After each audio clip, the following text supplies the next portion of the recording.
Olá pessoal, tudo bem? Sejam muito bem-vindos, ao primeiro encontro do Sextou com OKRs da comunidade de OKRs no setor público da rede InovaGov. É uma satisfação enorme poder estar aqui com vocês e a gente vai falar nesse primeiro encontro da origem dos OKRs com algumas curiosidades e experiências aí sobre esse tema. Eu sou Gustavo Trindade, embaixador da rede InovaGov e estou aqui responsável por conduzir esses encontros aí da nossa comunidade. Tá? Essa comunidade foi criada no âmbito das comunidades da ENAP, da rede InovaGov, a rede de inovação e serviço público. São servidores públicos que se organizam para debater temas inovadores ou trazer temas emergentes. Essa é a nossa comunidade específica para a gestão de OKRs por aqui. E a gente vai falar sobre várias experiências, em vários formatos, formato de palestras e tudo mais. O Sextou com OKRs é o encontro regular da comunidade. Ele ocorre sempre de forma virtual, com periodicidade aí bimestral, geralmente a primeira sexta-feira, a cada 2 meses, para um bate-papo aí sobre temas. A gente traz os convidados e conversa, sobre esse tema aí tão inovador, inspirador, que tem levado as pessoas a melhorar a gestão aí no serviço público. A gente tem outras iniciativas também, palestras, enfim, oficinas que já foram feitas dentro da rede NovaGov, para poder ajudar a disseminar, inclusive com atividades na Semana de Inovação, promovida aí pela ENAP, pelo Ministério de Gestão e Inovação e seus vários parceiros. Então, um prazer. Se você quer saber mais sobre a comunidade, é só acessar aqui esse QR Code e você pode ter acesso também a outros temas que a Rede NovaGov tem promovido aí dentro dessa questão da formação de redes, de conteúdos aí voltados para o serviço público. Bom, nosso primeiro encontro, vai falar sobre a origem dos OKRs, numa perspectiva um pouco diferente, eu quero trazer aqui para vocês. E eu queria só fazer um disclaimer, que esse vídeo está sendo regravado, porque o primeiro encontro aconteceu em dezembro, dia 6 de dezembro de 2024, e nós não fizemos a gravação do encontro. Já os outros encontros, nós estamos já na quarta edição, já foram 4 encontros realizados, com temas muito interessantes, e todos eles foram gravados, vão ficar disponíveis aí na plataforma da rede da comunidade, da rede de inovação. Mas esse encontro em especial não foi gravado, então eu estou fazendo esse vídeo para poder manter a memória, o histórico e contar como tudo começou. Não só como começaram os OKRs, mas como é que esses encontros começaram, e esse foi o primeiro tema do encontro. E por que a gente trouxe ele? Primeiro, já que a comunidade é sobre OKRs, a gente achou por bem trazer um pouco da questão da origem dos OKRs, dessa perspectiva. E eu vou falar para vocês, eu não vou falar aqui da tradicional origem do MBO, do Peter Drucker e tudo mais, aquela história que a gente vê muito aí por aí sendo contada na internet. O objetivo daqui é falar com um olhar um pouco diferente, um olhar um pouco mais de curiosidade e de contexto, para que a gente possa não só saber da história, contada pelos livros e tudo mais, mas aprofundar um pouco essa reflexão, entender um pouco o sentido, o contexto, para que a gente possa se apropriar ainda mais dos OKRs e entender como ele pode funcionar adaptado aí à realidade do setor público. Então eu quero começar falando do Andrew Stephen Grove, o Andy Grove. Bom, eu não vou nem me arriscar a pronunciar o nome dele, porque Andy Grove é o nome traduzido para o inglês já, Ele é um engenheiro, pessoal, empresário americano aí, nascido na Hungria. Ele foi CEO da Intel, uma companhia da área de telecom e também, na área de telecomunicações, na área de tecnologia, por mais de 10 anos e transformou a empresa aí numa grande empresa também, uma potência na área de semicondutores aí no mundo. Ele escreveu vários livros de negócios, inclusive eu recomendo esse High Output Management, que é um livro muito bom. Esse outro livro dele também, falando sobre somente os paranoicos sobrevivem, fala um pouco do papel, do perfil da liderança. Também são 2 livros muito interessantes para vocês se aprofundarem aí. Bom, nesse livro ele ensinou várias estratégias para as empresas de alta tecnologia em Stanford. Ele, na universidade, escreveu livros técnicos, bem técnicos, livro de física e de tecnologias. É importante a gente saber quem é Andy Grove, então. Ele não é um teórico da administração, como, por exemplo, um empreendedor aí nessa área. Ele é um empresário, mas ele, antes de ser empresário, antes de ser empreendedor, antes de ser um grande líder e gestor, ele foi um técnico, assim, um cara muito técnico. Ele era um cara da área de tecnologia, engenheiro, e tinha esse perfil, essa mentalidade. E se viu na condição de se tornar líder e gestor. e trouxe essa perspectiva. Então, acredito que muito da praticidade, da visão pragmática dos OKRs vem dessa necessidade de resolver um problema que ele tinha de gestão dentro daquela organização. Acho que já começa daí um pouco a parte da diferença entre outras abordagens que a gente vê, né, não sem nenhum demérito, nenhum caráter pejorativo às outras metodologias que surgem na academia ou que surgem propriamente de estudos e pesquisa, ao contrário, né, possuem uma robustez muito grande, mas que tem uma origem muito ligada, né, a resolver um problema real, uma necessidade ali de quem está na liderança e na gestão.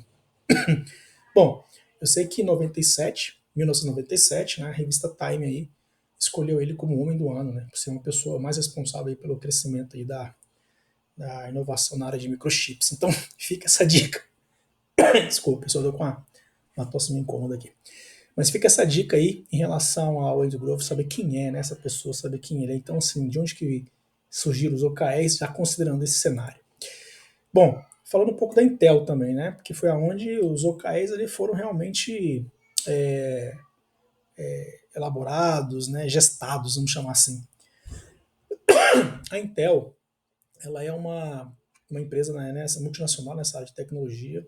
Ela é sediada na Califórnia, lá no Vale do Silício. É a segunda maior fabricante, né, em valor de chips semicondutores do mundo, com base em receita, né, sendo aí superada aí pela Samsung. E foi inventora dos microprocessadores chamados os x86, né?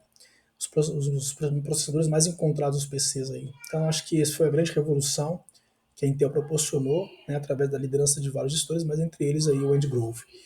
Bom, o nome Intel, ele vem, né, desse acrônimo, dessa lógica aí de Integrated Electronics, então tem uma pegada muito clara com a identidade do negócio, mas também se refere à questão das informações, da inteligência, né, dessa visão que vocês vão ver lá na frente, que faz todo sentido quando o Andy Grove explorou os OKRs.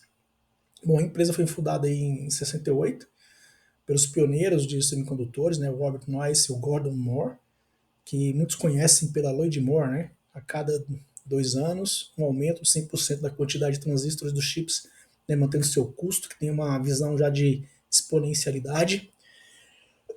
Talvez muitos conheçam mais por causa dessa lei, dessa que é atribuída nesse contexto, do que pela Intel propriamente. Então, mas são pessoas, só para a gente entender um pouco de como que era, de onde estava, quem eram as pessoas, ou qual era, como é que empresa era essa, onde realmente os OKRs surgiram, né?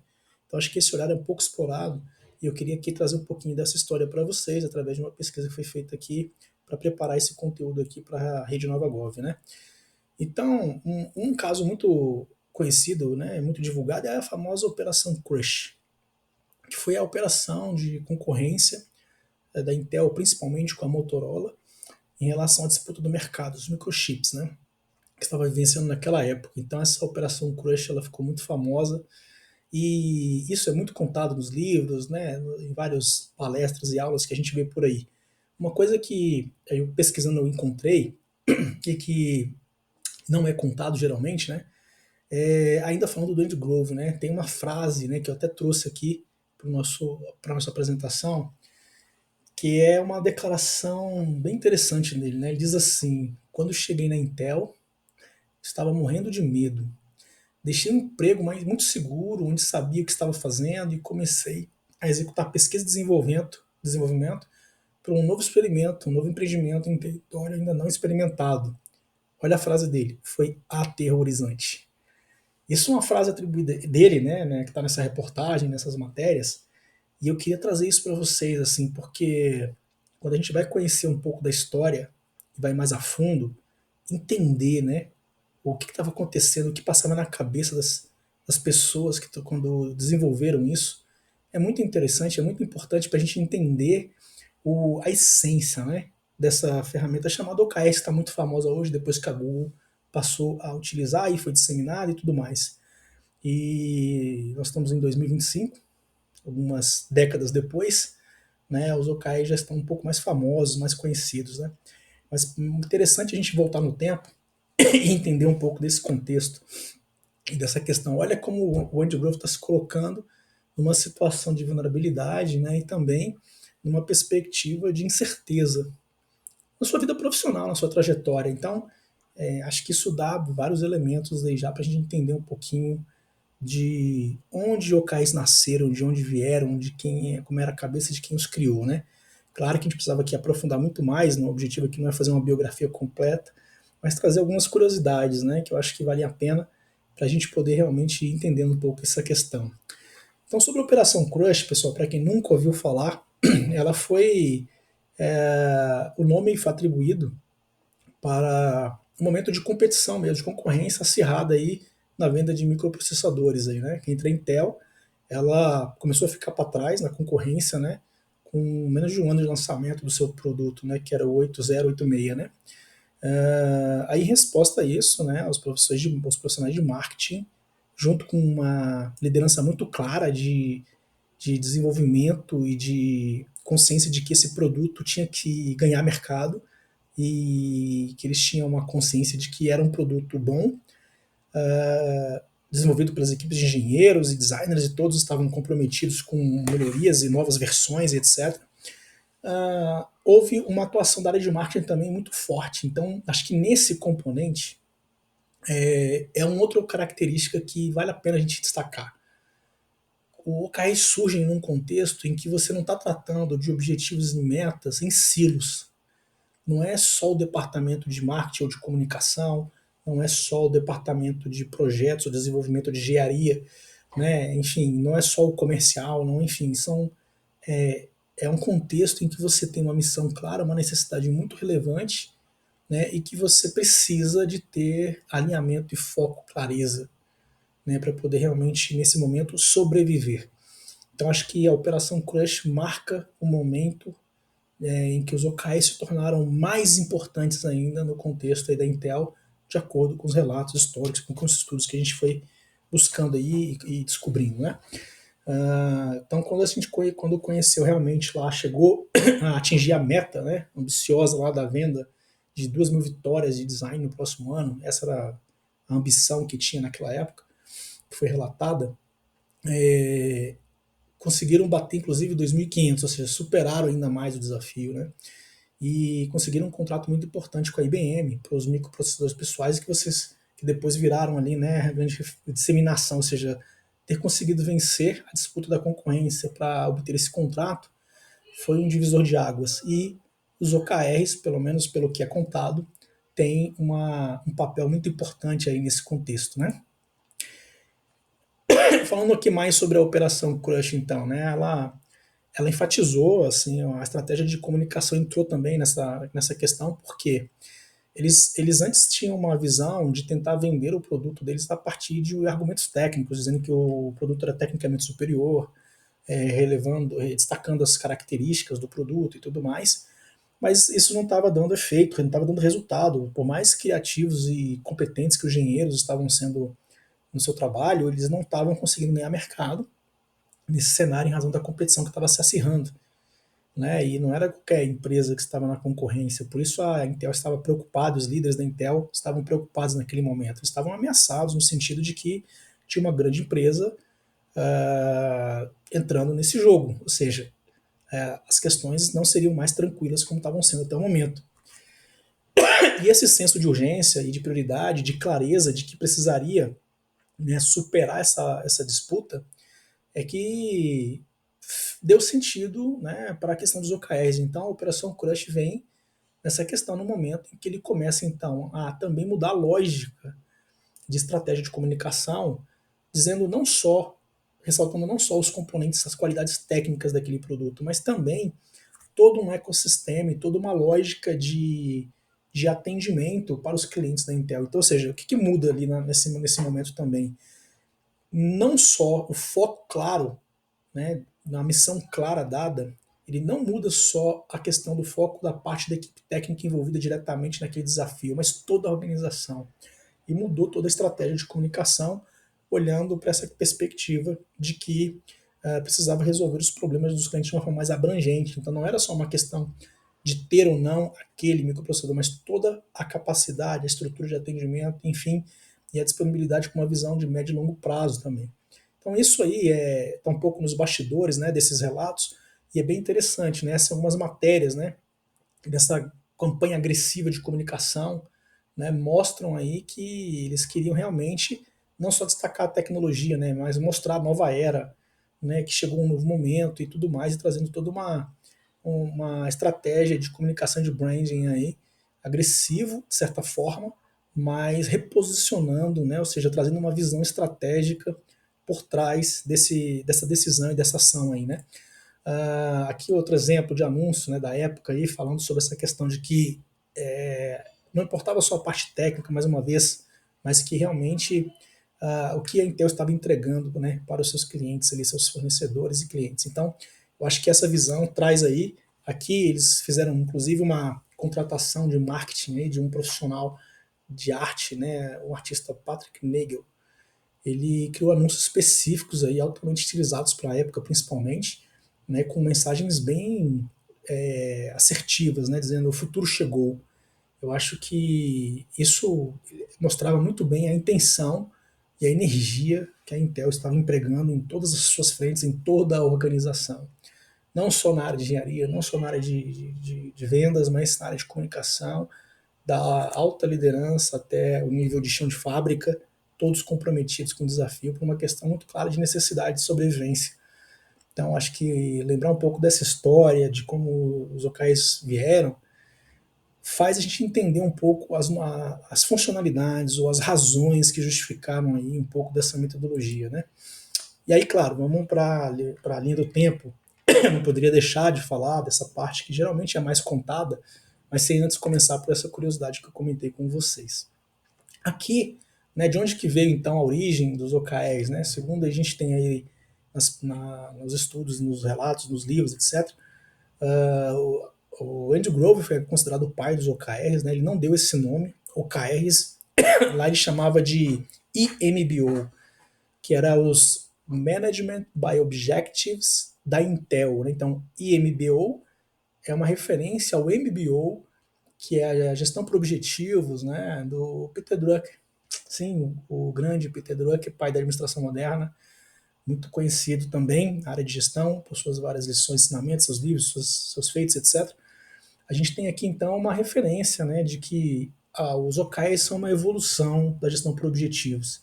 Engraçado porque o próprio Peter Drucker, que defendia o MBO, em certo ponto ele entendeu que eles não cumpriam a promessa é, de atingir os resultados que estavam planejados ou cumprir a sua função, porque faltava algo ali, né? Então foi aí que o Andrew Grove entendeu que faltava algo na gestão por objetivos.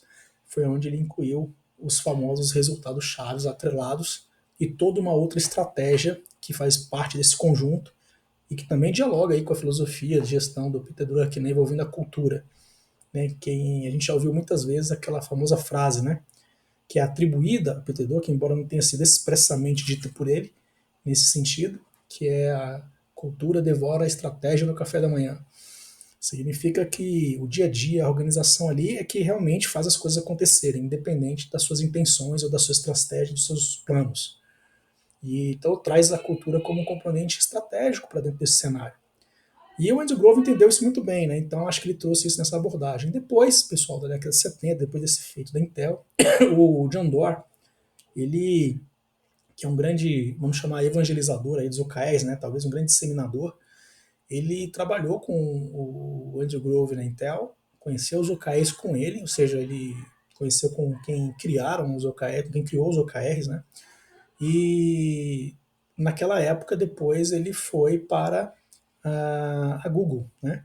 Mas eu queria, antes de passar para esse cenário da Google aqui, contar um detalhe da história que pouca gente também contextualiza e lembra, né? E eu acho que isso aqui é um ponto importante para nós, principalmente para quem trabalha no setor público, né? Porque nesse período, pessoal, lá, 1975, depois lá nos anos 90, que é quando começam os OKRs ali a ganhar um extramuros, para além da Intel principalmente, a gente vê que teve um livro do Andrew Grove, né, uma primeira versão lá em 1983, depois veio uma nova edição em 95, mas em 92, ou seja, veio o famoso artigo do Kaplan e Norton, publicado na Harvard Business Review, falando do BSC, do Balance Scorecard, como uma ferramenta de gestão estratégica de alinhamento, e que foi muito disseminada, tanto na iniciativa privada quanto no setor público. Então, eu estou pondo uma lupinha aqui para a gente poder lembrar e destacar esse fator, porque o BSC é muito reconhecido, né? Atualmente, inclusive. Uma prática bastante disseminada, consistente. Né? Eu, particularmente, gosto muito do Balance Scorecard em relação a isso. Eu acho que ele é um pouco mal explorado, mal aplicado em alguns momentos, né? Principalmente no momento de desdobramento, depois de se formular a estratégia. Porém, ele serve a um contexto em que o planejamento era um pouco mais rígido, né, previsível, vamos chamar assim, em que você conseguia ter uma capacidade preditiva maior. E aí os OKRs na área de tecnologia, eles prevaleceram, né? Esse da Intel, depois a Google, startups, né? Esse ambiente que precisa de mais agilidade, mais capacidade de flexibilidade, adaptação, espaço para criação, criatividade. Então, nesse cenário, a gente vê que os OKRs não são tão recentes como a gente imagina, ou como muitas pessoas podem imaginar, achar que é algo bastante recente, mas não, ele é anterior, né, e vamos dizer assim, relativamente contemporâneo ao BSC em termos de consolidação metodológica. Aí nós tivemos, na mesma época, teve o livro do Kaplan Norton depois. Então, eu queria destacar esses aspectos, porque quando a gente olha o contexto, né, entender que a escolha de algumas companhias, repito, como as big techs ou as startups, como era a Google iniciando ainda, optaram por usar OKRs, o que elas estavam buscando? Por que eles não estavam utilizando o Balance Scorecard puramente para lidar com esse tipo de desafio? Ou em que contexto? O que levou ao Andrew Grove a desenvolver essa abordagem de gestão por objetivos, né, específicas da Intel, que depois foi chamada de OKRs ou OKRs, né? Eu acho que esse é um ponto de reflexão que a gente vem buscando, né? Eu sou bastante curioso e tento entender a fundo esses aspectos para entender, inclusive, as suas funcionalidades, para que a gente possa trazer isso de forma consistente para a realidade do setor público. Nós não somos uma startup, nós não somos uma empresa de tecnologia, embora o governo esteja cada vez mais digital, né? Mas nós estamos num contexto de complexidade e incerteza crescente, nós estamos num contexto de necessidade de adaptação cada vez maior e num esgotamento do modelo de planejamento com falhas significativas na execução em relação ao seu alcance, né, para dentro da cultura organizacional, aproximação entre estratégia e o dia a dia da gestão. Então, eu acho que esses fatores são muito importantes para que a realidade do setor público entenda ou absorva novas práticas e novas ferramentas que possam resolver os problemas que nós identificamos, né? Acho que é um pouco disso que a gente vem percebendo em relação a esse movimento de buscar novas alternativas. E aqui, nessa história, a gente encontra um pouco desses elementos, né? Por que uma startup como a Google, por exemplo, 99, e aí o John Doerr é que levou os OKRs para lá, né? Apresentou para o Larry Page, e na época que ela tinha pouco mais de, sei lá, 15, 20 pessoas, e a Google hoje é uma grande empresa e tem um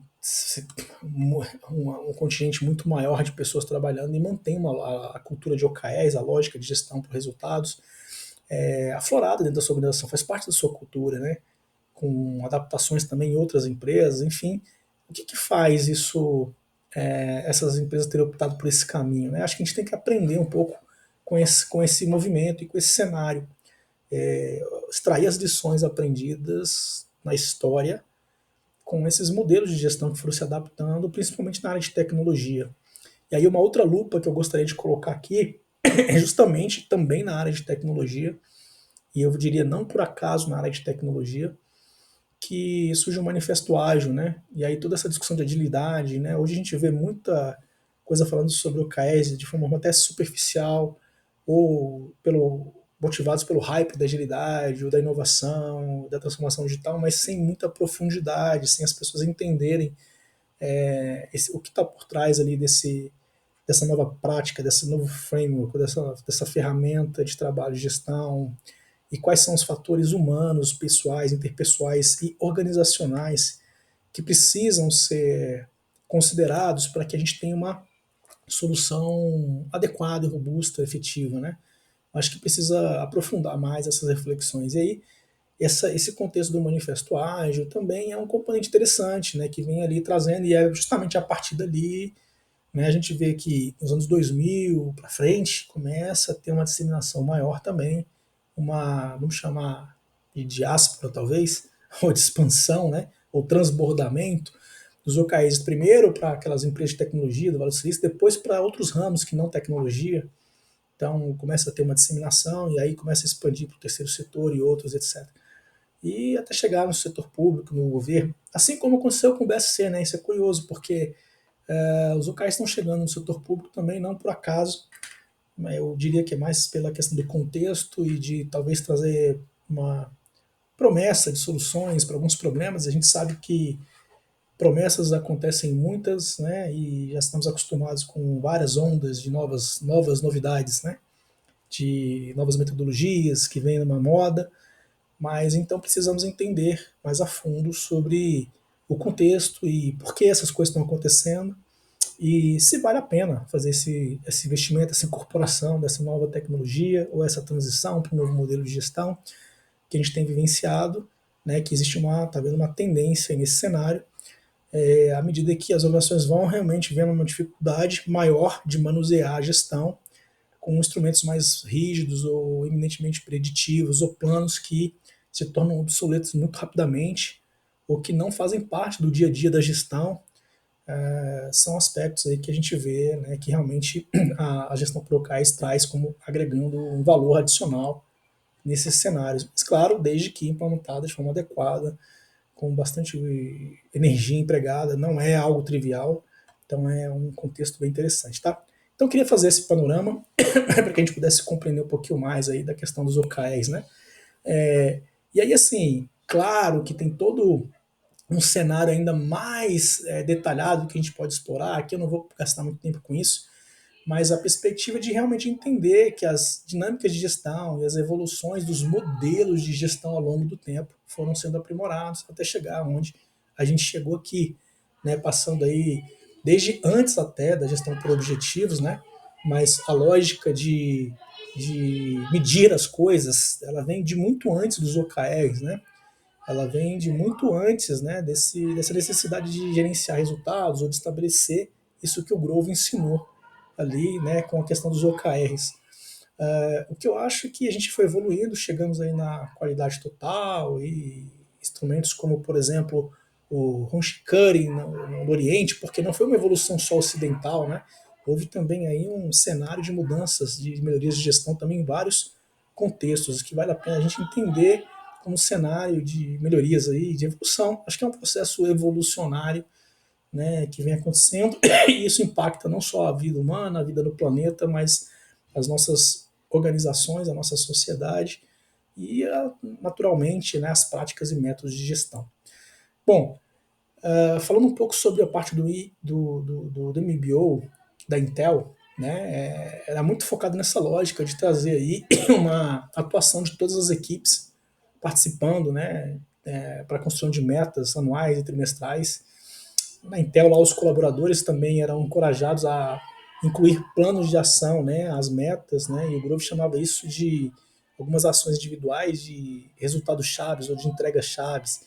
Aqui, depois a gente vai ver uma maturação sobre a lógica, sobre a diferenciação entre resultado, entrega e milestone, mas aqui ele estava querendo atrelar um pouco de tangibilizar a estratégia, né?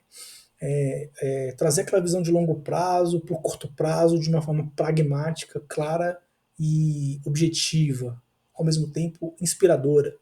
Então essa foi um pouco do ambiente ou da razão que estava ali por trás dos OKRs, né? E uma coisa muito interessante que eu queria destacar para vocês aqui, essa prática da metodologia da Intel, ela estava tão pensada estrategicamente, internalizada numa cultura que havia uma metodologia de onboarding, né? Ou seja, um curso de integração aí para os novos colaboradores, né? Que chamava lá Intel's Organization Philosophy and Economics. Bonito nome, né? Essa abordagem aqui, pessoal, eu trouxe essa informação para vocês entenderem, então, que a questão dos OKRs ela tem um componente cultural forte e ele tem uma integração muito importante com o ecossistema de governança e gestão das organizações. Não é simplesmente ir lá e escrever OKRs ou mudar pegar o seu plano e mudar a forma de escrever as metas, né?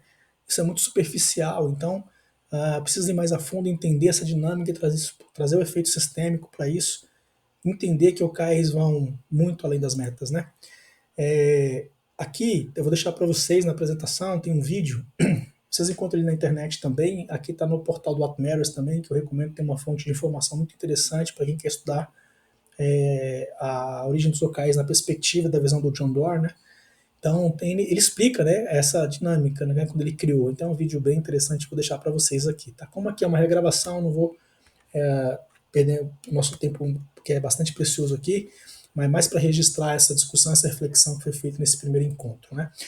Basicamente, tá, a característica dele é isso, o resultado chave, o que o Andy Grove fala nesse vídeo, é que ele tem que ser mensurável, então no fim você não pode ter dúvidas se você realizou ou não. Então, o resultado chave é sempre algo muito racional, né? E na opinião do Grove, os resultados então é como se fosse um milestone que eles chamam, né? Para marcos para saber se eu estou naquela direção correta. Não, e aqui eu quero fazer uma advertência, tá? Não interpretar necessariamente como etapas de um projeto. Ele não está falando de etapas de um projeto, ele está falando de desafios mensuráveis que vão quantificar um resultado que você quer, mas de curto prazo. E que você sabe que o objetivo maior, por exemplo, aqui no caso da Intel, daquele momento, era queremos dominar a área de componentes de microprocessadores de médio alcance. Ou seja, né, operação Crush. A gente precisa derrotar o concorrente, né? No caso era a Motorola. Tinha um objetivo muito claro. Só que esse dominar a área de componentes é uma visão de longo prazo. Ele sabia como líder, que ele precisava comunicar para as equipes, né, uma aspiração de mais curto prazo. Então, qual é o primeiro grande resultado que eles poderiam alcançar na direção desse objetivo? Então, para Grove, o objetivo é o lugar aonde a gente está indo e o resultado chave sempre é algo mensurável, mas com esse olhar também de horizonte de curto prazo, porque aqui ele está dando um exemplo de um OKR muito voltado para o trimestre, um ciclo, né? Um ciclo curto. E claro que aqui, pessoal, para fins didáticos, apenas para contar história, porque a gente sabe que resultados chaves de entrega daquilo que você produz não são necessariamente um resultado. E eu sei que há muita polêmica nesse tema, mas isso é um tema para a gente discutir em outro encontro do Sextou com KRs aqui da Rede Nova Gov, essa relação entre entregas e resultados, tá? Mas aqui eu vou deixar só como exemplo, depois a gente vai explorar, pode explorar isso em outro encontro. Aqui o importante é isso, conectar os resultados-chave aos objetivos, né? Esse processo é sempre bidirecional, ou seja, não pode ser só de cima para baixo, ele tem que ter uma relação ali de baixo para cima também, e você deve buscar sempre metas ambiciosas na visão de growth, né? Isso que faz realmente os OKRs funcionarem ali. Bom, para o John Doerr, né, ele relata isso no livro dele, no livro Avalie o que Importa, que é um livro também que eu recomendo que as pessoas leiam, porque é uma referência, né, para conhecer. Tem outros também, o da Christine Wold, o Cair como Foco Total, tem vários outros grandes autores aí nesse tema. São os clássicos, vamos chamar assim. Mas no livro do Jean Doerr, ele destaca essa questão de que o diferencial da Intel naquele momento foi a anulação das oposições e lados, ou seja, quebrar os silos, sabe? Isso acho que é uma lição muito importante para quem vai trabalhar com OKRs e principalmente no setor público entender essa dinâmica, essa funcionalidade. OKRs não são para definir metas departamentais, né? Eles são para você criar uma integração em um sistema que você alinha, né, as pessoas numa busca de um resultado comum, compartilhado, e não que precisa ser um único objetivo e resultado-chave para todo mundo. Depende do tamanho da sua organização, depende do seu ciclo, do tamanho do ciclo, da duração do seu ciclo de OKRs, né? Mas nesse cenário aqui é muito importante entender essa questão do transbordamento do organograma, ou seja, OKRs não são uma cópia do organograma. Acho que esse é um ponto muito importante dessa lição, né? Então, os gerentes sacrificam seus pequenos feudos pelo bem maior. Nossa, acho que essa frase, né? Ela diz muito para nós, para toda a organização, acredito, mas para quem trabalha no serviço público diz muito. porque muitas vezes a gente se limita ou limita as nossas ambições pelas fronteiras do nosso organograma, né? Então, assim, você vai até onde termina o seu departamento e o departamento seguinte que verificou, que busque outros resultados, e é muito difícil transpor esse componente. Então, acredito que eis aí uma outra grande lição e talvez uma função muito importante que os OKRs podem ter nesse cenário, dentro do contexto do serviço público, né? Conectar, fazer essa integração aí. Eu queria com isso, pessoal, aqui já partindo para nossa finalização, porque eu acho que são mensagens, insights aqui, embora bem simples, mas profundos para a gente poder entender, né, um pouquinho dessa história, para além só da clássica visão de que OKRs surgiram do MBO, do Peter Drucker, foi usado pela Google, etc. Eu acho que tem aqui alguns highlights de insights, de contexto, né, ligados a essa questão das incertezas, a questão do alinhamento, a questão da cultura nacional, a questão de ter um foco bem definido, metas mensuráveis, resultados que importam e não apenas entregas. Então, tem vários elementos aqui, a quebra de silos, que estão por trás dessa história e que eu acho que podem agregar muito nesse contexto, né, da experiência de OKRs para o serviço público. Bom, vamos terminar por aqui, tá certo? A gente, como eu disse para vocês, temos os encontros a cada 2 meses. Nós já estamos na 4ª edição nesse momento, e essa é uma regravação do primeiro encontro, que não pôde ser gravado. E os outros vídeos, os outros materiais já estão disponíveis lá na Rede Nova Gov, na comunidade, na plataforma de comunidades da ENAP.